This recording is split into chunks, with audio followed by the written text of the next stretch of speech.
അസ്സലാമു അലൈക്കും വറഹ്മത്തുള്ളാഹി.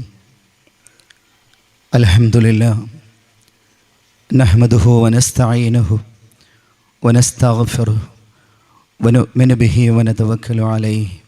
അല്ലാഹുമ്മ സ്വല്ലി അലാ മുഹമ്മദിൻ വഅലാ ആലി മുഹമ്മദ് കമാ സ്വല്ലൈത അലാ ഇബ്രാഹീമ വഅലാ ആലി ഇബ്രാഹീം ഇന്നക ഹമീദും മജീദ്. അഊദു ബില്ലാഹി മിനശ് ശൈത്വാനിർ റജീം. ബിസ്മില്ലാഹിർ റഹ്മാനിർ റഹീം. വമാ നഖമൂ മിൻഹും ഇല്ലാ അൻ യുഅ്മിനൂ ബില്ലാഹിൽ അസീസിൽ ഹമീദ് അല്ലദീ ലഹു മുൽക്കുസ് സമാവാതി വൽ അർദ് വല്ലാഹു അലാ കുല്ലി ഷൈഇൻ ഷഹീദ്. വേദിയിലും സദസ്സിലുമുള്ള ഏറ്റവും ആദരണീയരായ കാരണവന്മാരെ, പ്രിയപ്പെട്ട സഹോദരി സഹോദരന്മാരെ, പറപ്പൂർ അബ്ദുറഹിമാൻ മൗലവി, സെയ്ദ് മൗലവി, ജീവിതം, ചരിത്രം, ഇതുമായി ബന്ധപ്പെട്ട് നടക്കുന്ന ഈ നവോത്ഥാന സമ്മേളനത്തിൽ പങ്കെടുക്കുവാൻ അവസരം ലഭിച്ചതിൽ അള്ളാഹുവിനെ സ്തുതിക്കുകയാണ്. പറപ്പൂർ അബ്ദുറഹിമാൻ മൗലവിയെക്കുറിച്ച് തുടർന്ന് ഇവിടെ പറയും എന്നതുകൊണ്ട് ഞാൻ എൻ്റെ സംസാരം എൻ്റെ വന്യ പിതാവ് കൂടിയായിട്ടുള്ള സെയ്ദ് മൗലവിയെക്കുറിച്ചുള്ള ഓർമ്മകളിലേക്ക് ചുരുക്കുകയാണ്. ഇസ്ലാഹി നവോത്ഥാനത്തിൻ്റെ ചരിത്രത്തിൻ്റെ ഗതി നിർണയിച്ച ഒരു ഗുരു ശിഷ്യബന്ധത്തിൻ്റെ കൂടി ചരിത്രമാണ് പറപ്പൂർ അബ്ദുറഹിമാൻ മൗലവിയുടെയും സെയ്ദ് മൗലവിയുടെയും ചരിത്രം. എൻ്റെ 20ാമത്തെ വയസ്സിലാണ് ഉപ്പ മരണപ്പെട്ടത്. 20 വർഷത്തെ ഓർമ്മകളുടെ ക്യാൻവാസിൽ ഉപ്പയുടെ ചരിത്രം വരച്ചു വെക്കുവാൻ, പൂർണ്ണമായി വരച്ചു വെക്കുവാൻ എനിക്കൊരിക്കലും സാധിക്കുകയില്ല.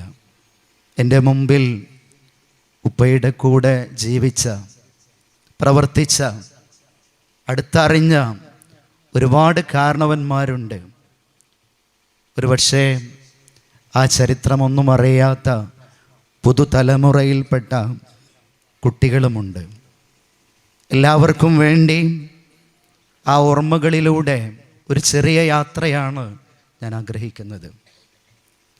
ഉപ്പയോടൊപ്പം എത്രയോ തവണ വന്നു പോയിട്ടുള്ള ഈ പൂക്കാടഞ്ചേരിയിൽ, ഉപ്പയുടെ മരണശേഷവും പലതവണ വന്നിട്ടുള്ള ഈ പ്രദേശത്ത് ഉപ്പയെക്കുറിച്ചുള്ള ചരിത്രത്തിൻ്റെ ഒരു യാത്രയുടെ ഭാഗമാകാൻ സാധിച്ചത് ഒരു നിയോഗമായി കരുതുകയാണ്. എത്രയോ രാത്രികളിൽ വെള്ളിയാർ പുഴയുടെ ഓരത്തുകൂടി അവിടെയുള്ള വെള്ളാരം കല്ലുകൾ പെറുക്കി നടന്ന ഒരു ബാല്യകാലം ഓർമ്മയുണ്ട്. ആ പുഴയ്ക്ക് രൂപമാറ്റം സംഭവിച്ചിട്ടുണ്ട്. പഴയതുപോലെ ആ വിശാലമായ മണൽപ്പരപ്പ് അവിടെ ഉണ്ടോ എന്നെനിക്കറിയില്ല. പുഴ എന്നുള്ളത് ഒരു പ്രതീകമാണ്. സമതലത്തിലൂടെ ശാന്തമായി ഒഴുകുന്നതിന് മുമ്പ് ആ പുഴ പ്രതിബന്ധങ്ങളുടെ ഒരുപാട് പാറക്കെട്ടുകളിലൂടെ കടന്നുപോയിട്ടുണ്ട്. ആ പ്രതിബന്ധങ്ങൾക്ക് മുമ്പിൽ ഒഴുക്ക് നിലച്ചു പോയിരുന്നുവെങ്കിൽ ഒരു പുഴയും അതിൻ്റെ പ്രയാണം തുടരുമായിരുന്നില്ല. പ്രസ്ഥാനം എന്ന് പറയുന്നത് ഒരു മഹാപ്രവാഹമാണ്. ഇസ്ലാഹി പ്രസ്ഥാനം എന്ന വടവൃക്ഷത്തെ ഞാൻ അറിഞ്ഞത് എൻ്റെ ഉപ്പയിൽ നിന്നാണ്. ഉപ്പയെ കാണുവാൻ ചെറുപ്പത്തിൽ, ഞാൻ ചെറിയ കുട്ടിയായിരുന്ന സമയത്ത് വീട്ടിൽ വന്നിരുന്ന വിവിധ പ്രദേശങ്ങളിൽ നിന്നുള്ള സാധാരണക്കാരായ പ്രവർത്തകർ, വീട്ടിലാര് വരുന്നതും ഉപ്പാക്ക് വലിയ ഇഷ്ടമായിരുന്നു. ഏറെ ഇഷ്ടം ഈ പൂക്കാടഞ്ചേരിയിലെ എൻ്റെ പ്രിയപ്പെട്ട കുടുംബത്തിൻ്റെ വേരുകളുള്ള ഈ പ്രദേശങ്ങളിൽ നിന്ന് വരുന്ന ഓരോരുത്തരെയുമായിരുന്നു.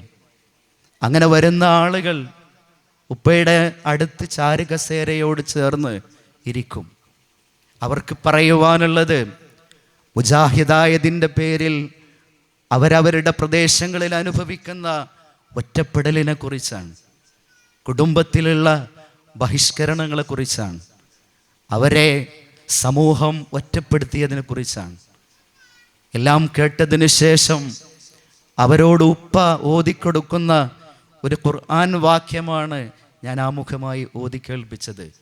വമാ നഖമൂ മിൻഹും ഇല്ലാ അൻ യുഅ്മിനൂ ബില്ലാഹിൽ അസീസിൽ ഹമീദ്.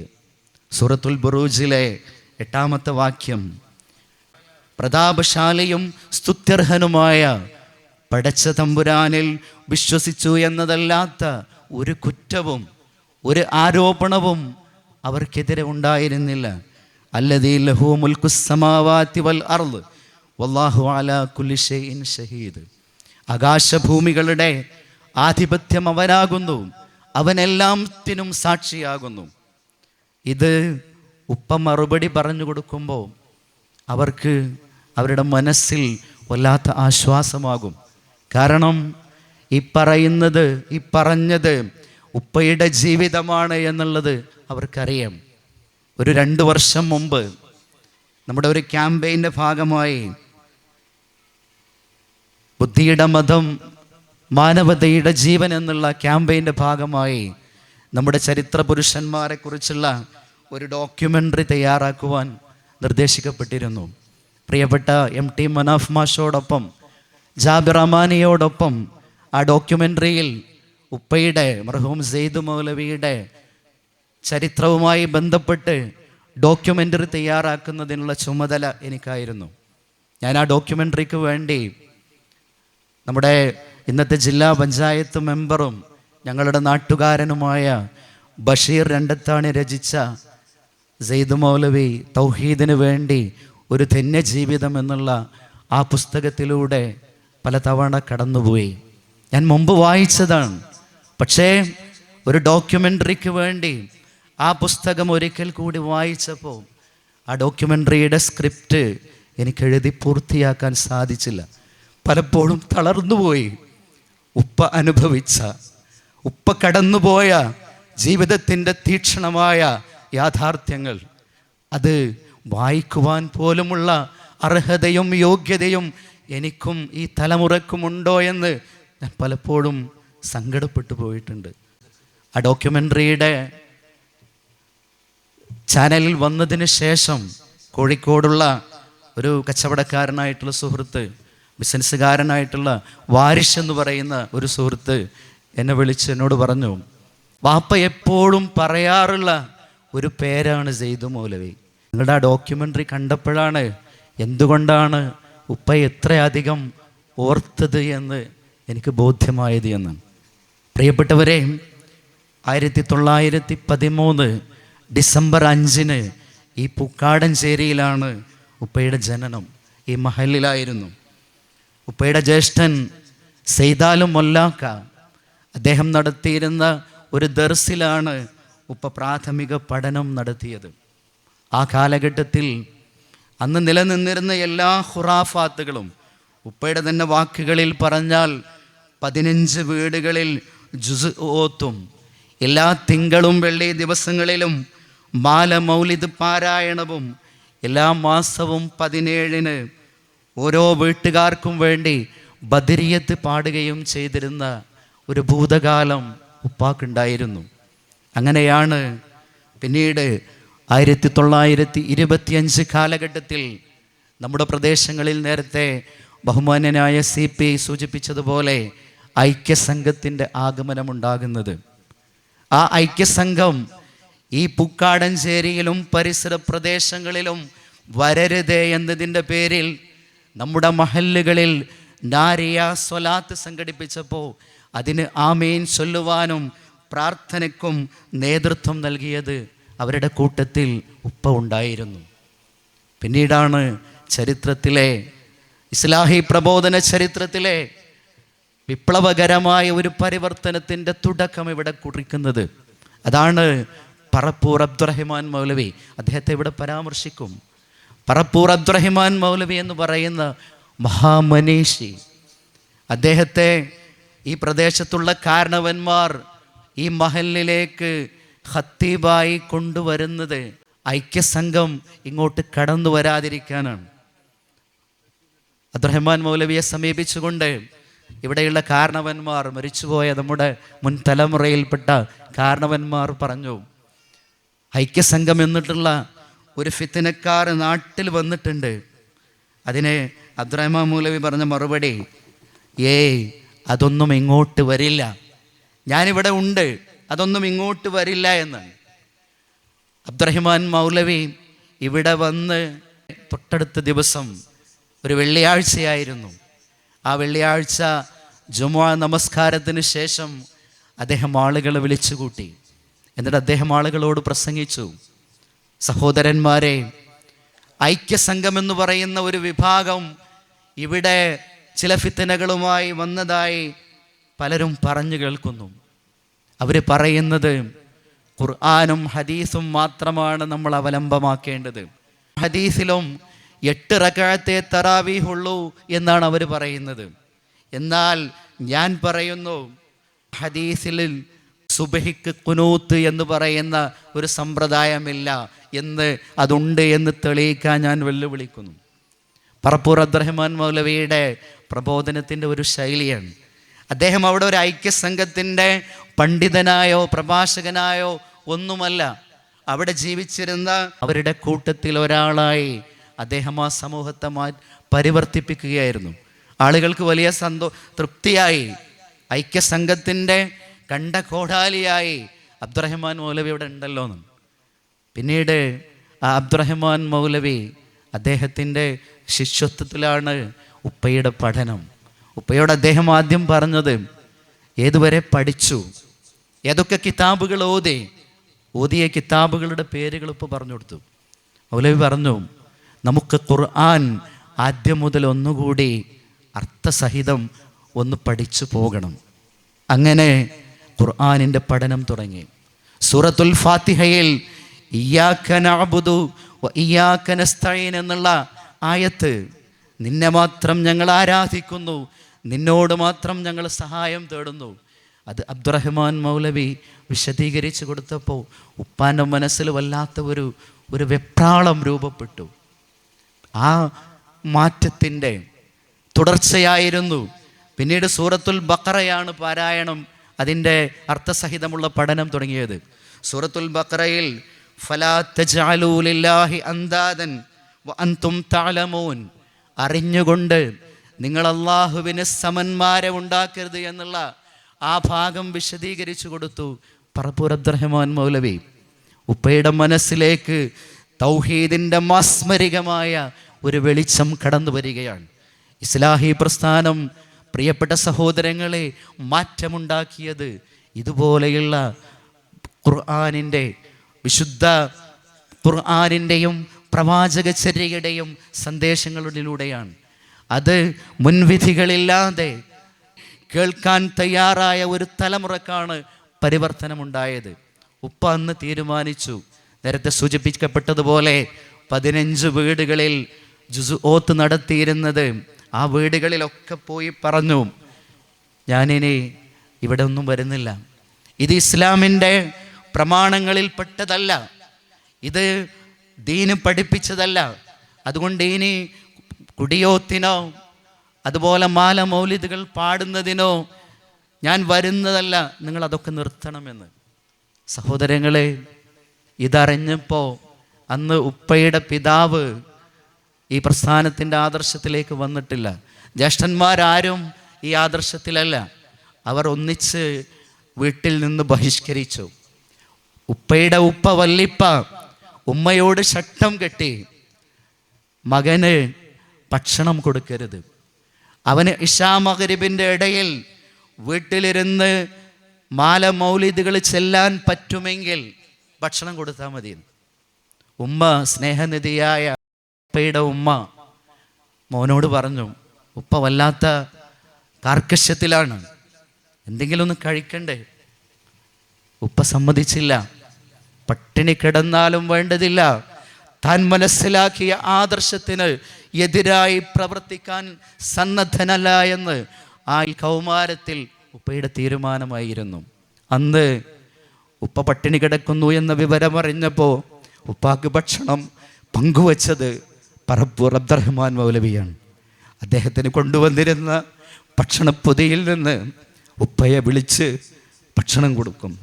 ഉപ്പ പലപ്പോഴും വേണ്ട എന്ന് പറഞ്ഞ് ഒഴിഞ്ഞു മാറുമ്പോൾ അബ്ദുറഹ്മാൻ മൗലവി വിളിച്ച് ഭക്ഷണം കൊടുക്കും. ഉമ്മ പറഞ്ഞു കേട്ടിട്ടുണ്ട്, പറപ്പൂർ അബ്ദുറഹ്മാൻ മൗലവി മരിച്ചു എന്ന വാർത്ത കേട്ടപ്പോൾ മേശപ്പുറത്ത് തല താഴ്ത്തി ദീർഘനേരം പൊട്ടിക്കരഞ്ഞിരുന്നു ഉപ്പ എന്ന്. പറപ്പൂർ അബ്ദുറഹ്മാൻ മൗലവി എന്നുള്ള എൻ്റെ ഉസ്താദ്, എനിക്ക് വെളിച്ചം പകർന്നു തന്ന ഉസ്താദ് വിട പറഞ്ഞു എന്ന് ഉമ്മയോട് പറഞ്ഞിട്ടുണ്ട്. അദ്ദേഹം ഈ പരിസര പ്രദേശങ്ങളിലേക്ക് പല സ്ഥലങ്ങളിലേക്കും വയലുകൾക്കും പ്രഭാഷണങ്ങൾക്കുമൊക്കെയായി ഉപ്പയെ പറഞ്ഞയച്ചിരുന്നു. അവിടെ നിന്ന് അതിനുശേഷം വാഴക്കാട് ദാറുൽ ഉലൂമിലേക്ക് ഇവിടെ നിന്ന് ഉപരിപഠനത്തിന് വേണ്ടി ചെല്ലുകയാണ്. ദാറുൽ ഉലൂമിലെ പഠനത്തിന് ശേഷം പറപ്പൂർ അബ്ദുറഹ്മാൻ മൗലവിയുടെ നിർദ്ദേശപ്രകാരം ഉപ്പയുടെ പ്രവർത്തന കേന്ദ്രമായി തിരഞ്ഞെടുത്തത് പത്തപ്പിരിയമായിരുന്നു. ആ പത്തപ്പിരിയത്ത് വെച്ച് മർഹൂം ഇടവണ്ണ അലവി മൗലവിയാണ് ഞങ്ങളുടെ ഉമ്മയെ ഉപ്പയുടെ ജീവിത സഖിയായി തിരഞ്ഞെടുത്തത്. പുത്തൻപീടികക്കൽ ആമിന എന്ന് പറയുന്ന ഞങ്ങളുടെ ഉമ്മയെ ഉപ്പ വിവാഹം കഴിച്ചു. കുറച്ചു കാലം കൂടി പത്തപ്പിരിയത്ത് തുടർന്നു. ആ ഒരു ചരിത്ര മുഹൂർത്തത്തിലാണ് രണ്ടത്താണിയിൽ ഒരു മുജാഹിദ് പള്ളി ഉയർന്നു വരുന്നത്. അതിന് മറ്റൊരു ചരിത്രമുണ്ട്. രണ്ടത്താണിയിൽ ഒരു കോൺഗ്രസ് പൊതുയോഗത്തിന് വന്നതാണ് മുഹമ്മദ് അബ്ദുറഹ്മാൻ സാഹിബ്. 48 വയസ്സ് വരെ മാത്രമേ അദ്ദേഹം ജീവിച്ചിട്ടുള്ളൂ. പക്ഷേ ഒരു പുരുഷായുസ് കൊണ്ട് ചെയ്തു തീർക്കാവുന്ന കർമ്മവസന്തം തീർത്തുകൊണ്ടാണ് മുഹമ്മദ് അബ്ദുറഹ്മാൻ സാഹിബ് വിട പറഞ്ഞത്. അദ്ദേഹം ഒരു മാതൃകയാണ്. അദ്ദേഹം എവിടെ കോൺഗ്രസ് പൊതുയോഗത്തിന് പോയാലും നമസ്കാരത്തിൻ്റെ സമയമായാൽ അദ്ദേഹം തൊട്ടടുത്തുള്ള പള്ളിയിൽ നമസ്കാരത്തിന് കടക്കും. രണ്ടത്താണിയിൽ അന്ന് ഒരു ചെറിയ പള്ളിയാണ്. ഒരു 10-30 ആളുകൾക്ക് മാത്രം നമസ്കരിക്കാൻ കഴിയുന്ന ഒരു പള്ളി. നമസ്കാരം കഴിഞ്ഞതിന് ശേഷം മുഹമ്മദ് അബ്ദുറഹ്മാൻ സാഹിബ് പള്ളിയുടെ മുറ്റത്ത് ആ നമസ്കാരത്തിന് വന്ന നാട്ടുകാരെ വിളിച്ചു ചേർത്തു. എന്നിട്ട് അദ്ദേഹം പറഞ്ഞു, ഏതാനും വർഷങ്ങൾക്കുള്ളിൽ ബോംബെ മുതൽ കന്യാകുമാരി വരെയുള്ള ഒരു നാഷണൽ ഹൈവേ ഇതുവഴി വരാൻ പോവുകയാണ്. അദ്ദേഹം പറഞ്ഞു, അന്ന് ഇതിലൂടെ ഒരുപാട് വാഹനങ്ങളും യാത്രക്കാരും ഉണ്ടാകും. നമസ്കാരത്തിന് ഈ പള്ളി മതിയാവില്ല. എന്നിട്ട് അദ്ദേഹം തന്നെ ചൂണ്ടിക്കാണിച്ചു കൊടുക്കുകയാണ്. തൊട്ടപ്പുറത്ത് മർഹൂം എടത്തടത്തിൽ ഏനി സാഹിബ് എന്ന് പറയുന്ന ആ കാലഘട്ടത്തിലെ ഒരു ദേശീയ പ്രസ്ഥാനത്തിൻ്റെ കോൺഗ്രസ് നേതൃത്വത്തിലുണ്ടായിരുന്ന ഒരു കാരണവർ, അദ്ദേഹത്തിൻ്റെ സ്ഥലം അത് നമുക്ക് കിട്ടുമോ? അങ്ങനെയാണ് രണ്ടത്താണിയിലെ പള്ളി ഉയരുന്നത്. ആ പള്ളിക്ക് വേണ്ട ഓടുകൾ ലഭ്യമാക്കിയത് ഫറോക്ക് ടൈൽസ് ഫാക്ടറിയിൽ നിന്ന് മുഹമ്മദ് അബ്ദുറഹ്മാൻ സാഹിബിൻ്റെ ശുപാർശയിൽ കുറഞ്ഞ വിലക്കാണ് അന്നത് ലഭ്യമാക്കിയത്. മുഹമ്മദ് അബ്ദുറഹ്മാൻ സാഹിബിനോട് ഉള്ള സ്നേഹവും കൂടി ചേർത്ത് വെച്ചുകൊണ്ടാണ് ഞങ്ങളുടെ പള്ളിക്ക് മസ്ജിദുർ റഹ്മാൻ എന്ന് പേര് നൽകിയത്. ഇന്നും ആ പേര് മസ്ജിദുർ റഹ്മാൻ എന്നാണ്. ആ പള്ളിക്കൊരു ചരിത്രം കൂടിയുണ്ട്. ആ പള്ളിയുടെ മരം അന്ന് സംഭാവന ചെയ്തത് കാടാമ്പുഴയിലുള്ള ഒരു മനയിലെ ഒരു ഹൈന്ദവ കുടുംബമാണ്. ഒരു നായർ കുടുംബത്തിൽ നിന്നാണ് ഒരു മുസ്ലിം പള്ളിക്കുള്ള മരം കൊണ്ടുവരുന്നത് എന്ന് ഒരുപക്ഷെ പുതിയ കേരളത്തിന് പരിചയമില്ലാത്ത ഒരു ചരിത്രമായിരിക്കും. ആ പള്ളിയുടെ തുടക്കം കുറിച്ചു. അവിടേക്കൊരു ഖത്തീബിനെ വേണം.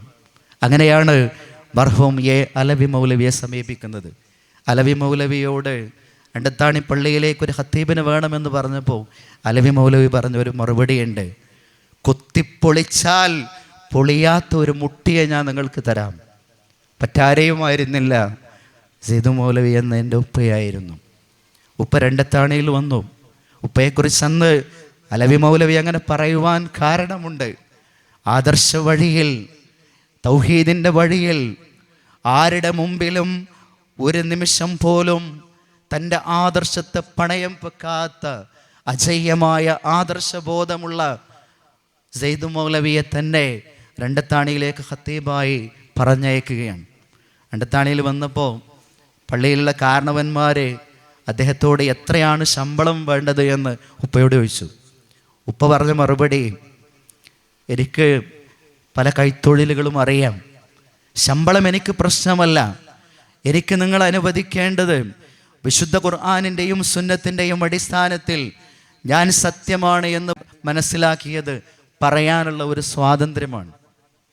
പിന്നീട് അങ്ങോട്ട് ഉപ്പ ഖുതുബ നിർവഹിച്ച 40 വർഷവും രണ്ടത്താണിയിലെ മസ്ജിദുർ റഹ്മാനി കമ്മിറ്റി ആ സ്വാതന്ത്ര്യം ഉപ്പാക്ക് അനുവദിച്ചു കൊടുത്തു. ഒരിക്കൽ രണ്ടത്താണി പള്ളിയിൽ ഉപ്പ ഖുതുബ നിർവഹിക്കുകയാണ്. ആ സമയത്ത് സദസ്സിൽ നിന്ന് ചെറിയ ഒരു സംസാരം, ഒരു അടക്കി പിടിച്ച സംസാരം. ഉപ്പാക്ക് വല്ലാതെ ദേഷ്യം വന്നു.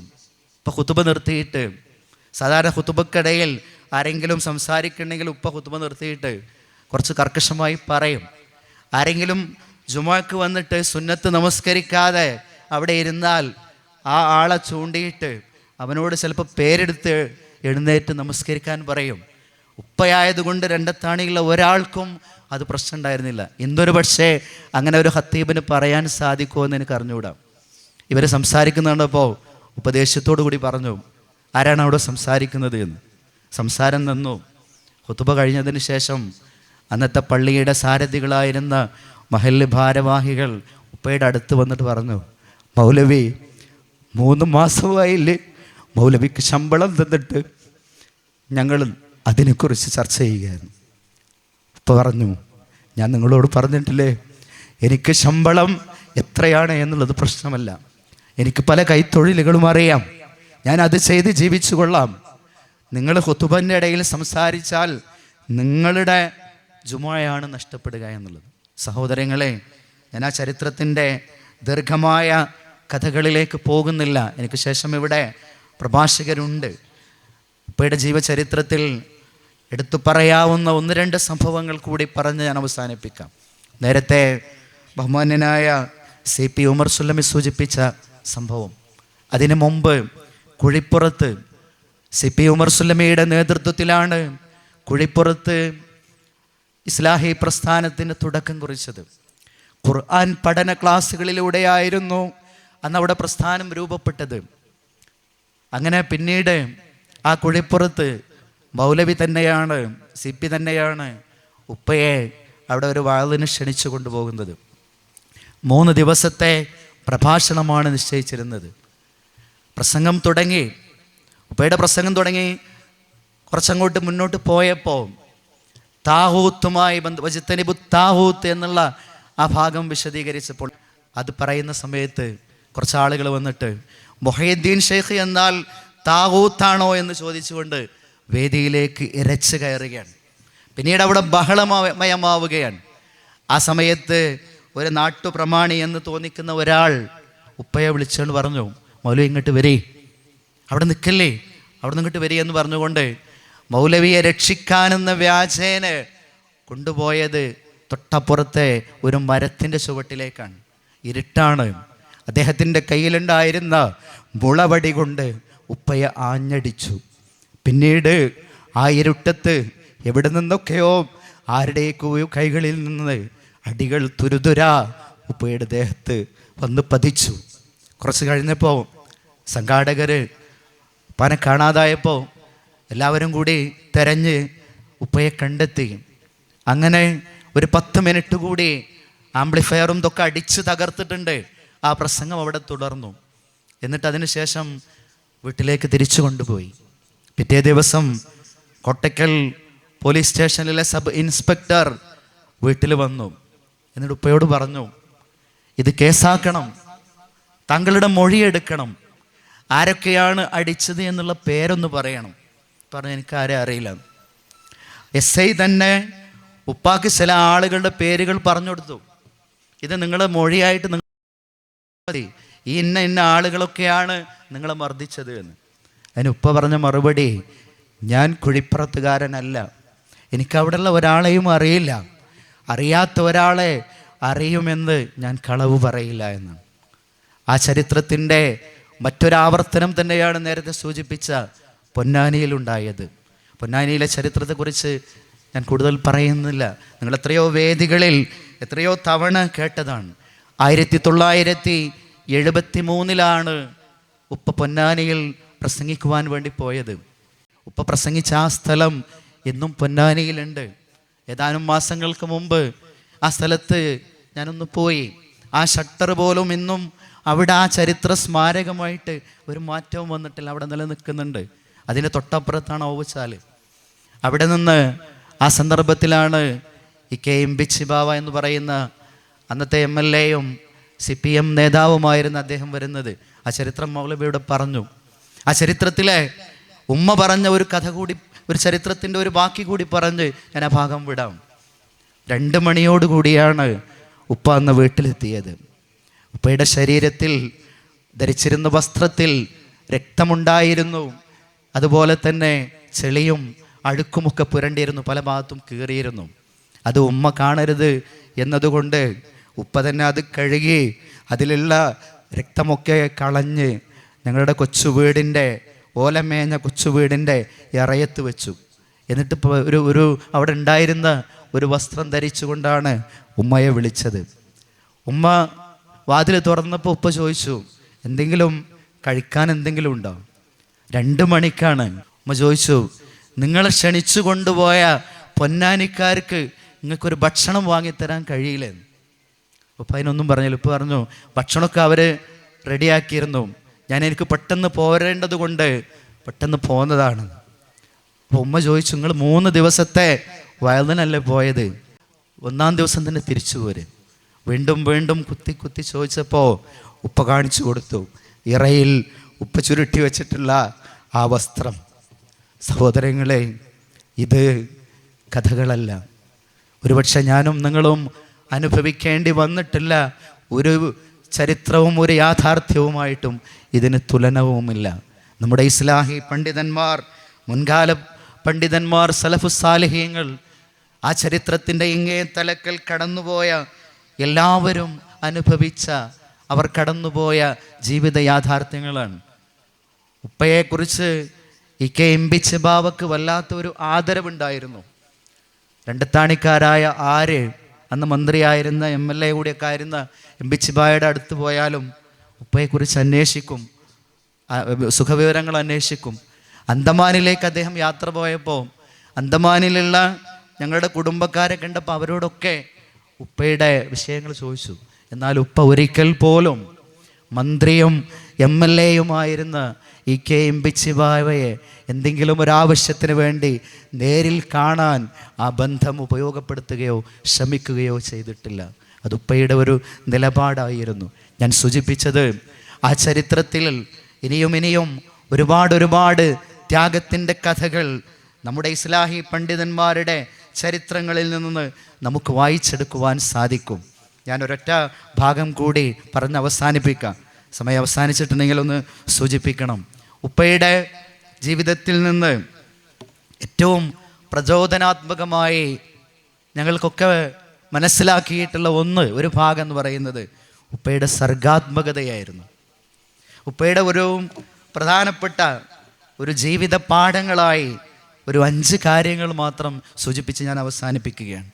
അതിലൊന്ന്, എനിക്കും നിങ്ങൾക്കും സമൂഹത്തിനുമൊക്കെ മാതൃകയാകേണ്ട ആദർശ ധീരത എന്ന് പറയുന്നു.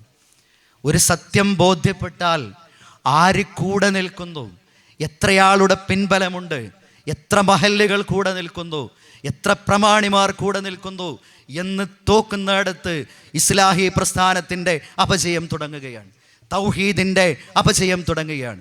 കൂടെ ആരുമില്ലെങ്കിലും, പിന്തുണയ്ക്കുവാൻ ഒരാളുമില്ലെങ്കിലും, ബോധ്യപ്പെട്ടത് സത്യമാണ് എങ്കിൽ ആ സത്യത്തിൻ്റെ കൂടെ ഉറച്ചു നിൽക്കുക എന്നുള്ളത്, ആദർശ ധീരത എന്നുള്ളത്, അത് ഉപ്പയുടെ ജീവിതത്തിൽ നിന്ന് ഞാനും നിങ്ങളും പകർത്തേണ്ട ഒരു പാഠമായി സൂചിപ്പിക്കാൻ.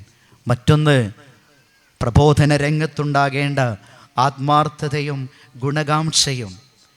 കലിമത്തുല്ലാഹി ഹിയൽ ഉല്യ. ഉപ്പയുടെ ഒരു പ്രസംഗത്തിലും എതിരാളികളെ മോശമായി അപകീർത്തിപ്പെടുത്തുന്ന ഒരു പരാമർശമില്ല. ഉപ്പ ജീവിച്ചിരുന്ന കാലത്ത് നല്ല പ്രഭാഷകർ ഒരുപാടുണ്ടായിരുന്നു. ഉപ്പയേക്കാൾ ഈണത്തിൽ പ്രസംഗിക്കാൻ കഴിവുള്ളവരും ഉണ്ടായിരുന്നു. മർഹൂം ചെറിയമുണ്ടം അബ്ദുൽ ഹമീദ് മദനി ഉപ്പയെക്കുറിച്ചുള്ള ഒരു അനുസ്മരണത്തിൽ അദ്ദേഹം എഴുതിയ ഒരു വാചകം, പ്രസംഗം എന്നതിലുപരി ആളുകളുടെ മനസ്സിലേക്ക് ഈ തൗഹീദിൻ്റെ വെളിച്ചം കടന്നു ചെന്നത് സെയ്ദ് മൗലവിയുടെ വാക്കുകളിൽ നിറഞ്ഞു നിന്ന കറകളഞ്ഞ ആത്മാർത്ഥതയും ഗുണകാംക്ഷയുമായിരുന്നു. ആ പ്രസംഗം കേൾക്കുന്ന ഒരാൾക്കും അതെൻ്റെ ഹൃദയത്തോടാണ്, എൻ്റെ മനസ്സിനോടാണ്, മറ്റൊരു താല്പര്യവും പ്രസംഗിക്കുന്ന മൗലവിക്കില്ല എന്ന് ബോധ്യപ്പെടുമാറ് ആളുകളുടെ മനസ്സിലേക്ക് ആദർശത്തെയും തൗഹീദിനെയും പ്രസരിപ്പിക്കാൻ കഴിഞ്ഞപ്പോൾ അവിടെ പരിവർത്തനം ഉണ്ടായി. മറ്റൊന്ന്, ആദർശം തന്നെയായിരുന്നു ഉപ്പയുടെ ജീവിതം. ആദർശം ഒരു വഴിക്കും, പ്രസംഗം ഒരു വഴിക്കും, ജീവിതം മറ്റൊരു വഴിക്കും പോകുന്ന കാലത്ത് എന്താണോ പറഞ്ഞത്, എന്താണോ സമൂഹത്തിന് മുമ്പിൽ ഇസ്ലാമിൻ്റെ ആദർശമായി പറഞ്ഞത്, ആ പറഞ്ഞത് തൻ്റെ ജീവിതത്തിലും മക്കളിലും കുടുംബത്തിലും ഉണ്ടാകണമെന്നുള്ള ഒന്നാമത്തെ നിഷ്കർഷ പുലർത്തി എന്നുള്ളതാണ്. നാലാമത്തെ ഒന്ന് അന്വേഷണം, അറിവന്വേഷണമായത്, നിരന്തരമായ വായനയും പഠനവും. അഞ്ചാമത്തെ ഒന്ന് ഉപ്പ പുലർത്തിയിരുന്ന സർഗാത്മകതയാണ്.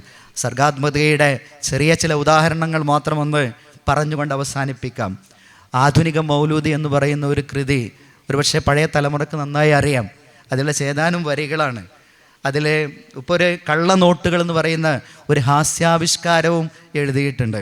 ഇന്ന് നമുക്ക് കലയും സാഹിത്യവും ഒക്കെ ദീനാണോ എന്ന് ചർച്ച ചെയ്യുന്ന കാലത്താണ്.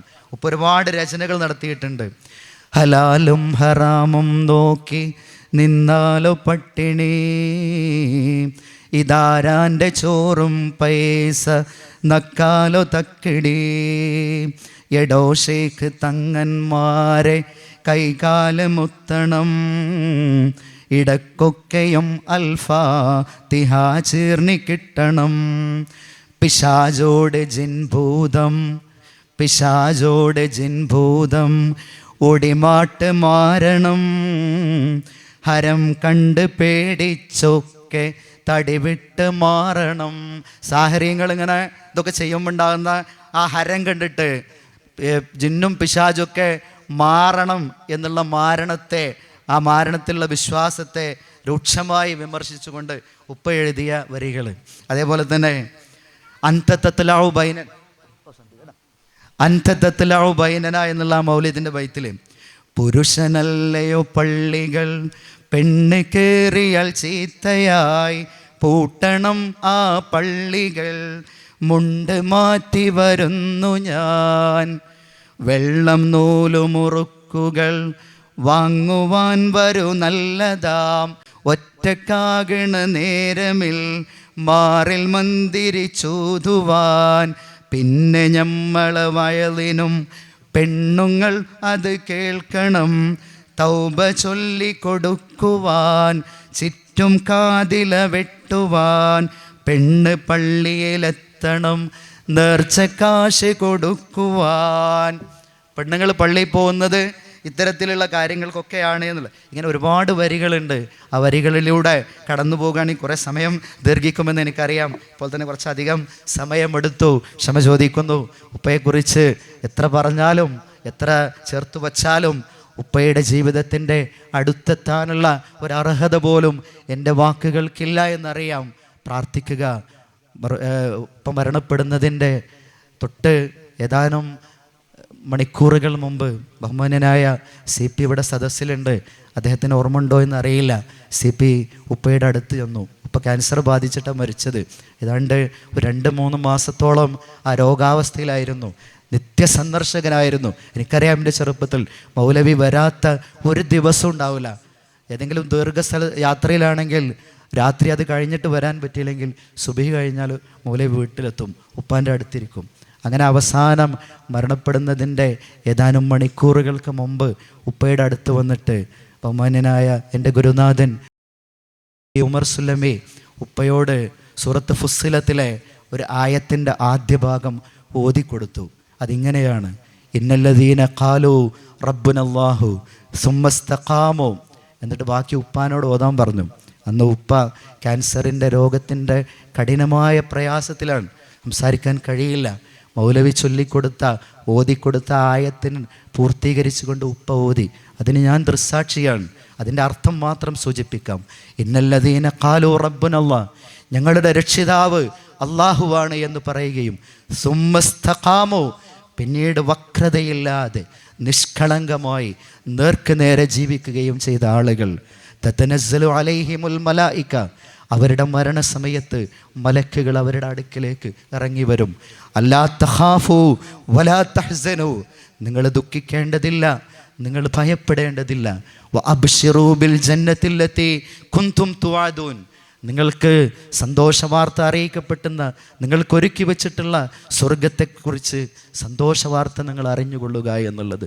സഹോദരങ്ങളെ, നമ്മൾ ആഗ്രഹിക്കുന്നത് ആ ഒരു സാന്ത്വനത്തിൻ്റെ മരണമാണ്.